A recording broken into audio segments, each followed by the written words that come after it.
iba pang balita, nakuha na ngayong umaga ang katawan ng batang nahulog kahapon sa Ilog Pasig. At mula sa Maynila, may report si Aiko Miguel live. Go ahead, Aiko. Magandang tanghali, Wayla. Matapos ang 39 na oras na paghahanap ng Philippine Coast Guard Search and Rescue Team, bandang alas 7:30 kaninang umaga may nakitang lumutang na katawan sa Valenzuela Ferry Station. Kinumpirma naman ni Aling Ruth Nazario na ang nakita ay ang kanyang anak na si Giselle Pilonde.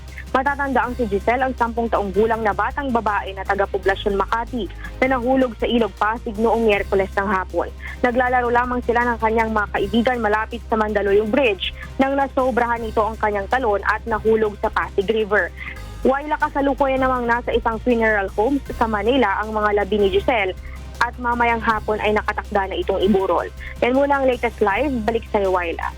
Maraming salamat sa iyo, Aiko Miguel, live mula sa Maynila.